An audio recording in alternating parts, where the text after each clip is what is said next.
Thank you very much, Kevin, and thank you, Jewel, and your committee for organising a wonderful evening, and thank you all for attending. This is the best country on the planet, and it's slipping, and I want to talk about governance. I also want to welcome the people on the internet right now.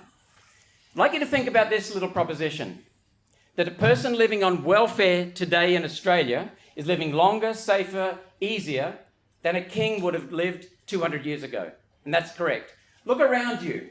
Think about what happens at home. Think about what happens in our society. We have material wealth that people would not have dreamt about just 100 years ago. And that's been due to human creativity, which depends upon freedom. But it also depends upon the driver of human progress, which is cheap energy. And for the last 170 years from the Industrial Revolution, energy has decreased in price relentlessly until 20 years ago. And since then, the price has doubled of electricity. And the reason for that is sloppy governance, atrocious governance in this country. China imports our coal, the best coal in the world, and generates and sells electricity far cheaper than we can sell it here, even though we have wonderful generators. It's really simple. What drove our electricity price down was the fact that we had competitive federalism, which was guaranteed by our constitution.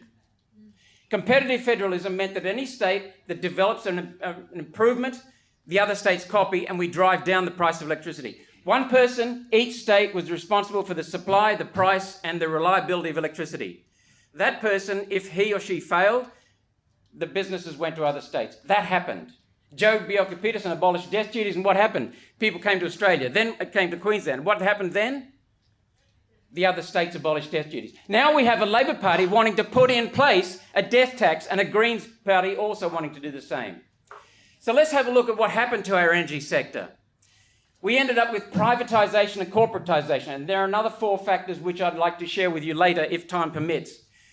But when you have privatisation or corporatisation of an essential service, then you have price rigging, because it's not a market anymore. It used to be a market under competitive federalism where the states competed, but now it's a guaranteed game rigging system called a national energy market, which is really a national energy racket.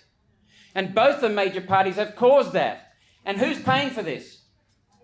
In this state, we have a corporatisation of our generators.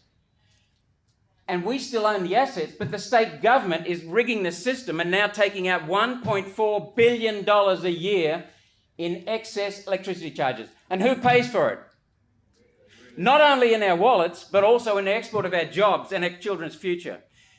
To comply with the UN's Kyoto Protocol, John Howard went around the Constitution, his government went around the Constitution and stole farmers' property rights. So that's how we complied with the Kyoto Protocol.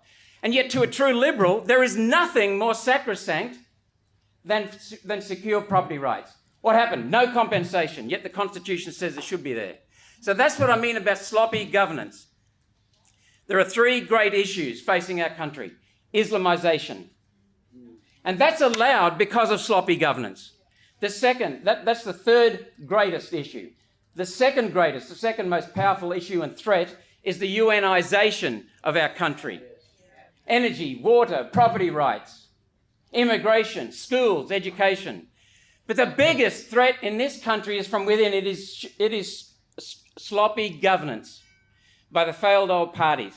And that's what we want to change. So what I'd ask you to think about is then the 3 issues that are driving this election. One is cost of living. And you look time and time again, taxation policy, economic policy, budgets. You look time and time again at energy costs. That's what's driving our country backwards. You look secondly at immigration. Not only the values of our country, the selection of who we bring into this country, the numbers of who we bring into this country. That needs to be dramatically cut. The 3rd area that drives the future of our country is the infrastructure in our country. We are building the future now, or rather, we are not building the future now. And that's where I wanted to draw attention to a book by Simone Weil, the French philosopher, who called her book The Abolition of Parties. Because what's happened in this country is we have got a Senate that's fixated on parties and run by parties, not states anymore. We have got major parties that are working for the parties. And as Simone Weil said, the party becomes the objective. And what I'm very proud to say is that I work with the most remarkable woman I've met in Australian politics, the most remarkable person I've met because of her courage, her honesty, and her passion for this country. And she doesn't use the party as the objective. She uses the party as a vehicle for Australia. That is Pauline Hanson. And that's why I have volunteered to work with Pauline Hanson for years now. And her amazing ability in the Parliament to work in front of the cameras, behind the scenes, every way you can think of. Pauline never stops. And her values are vital to this country.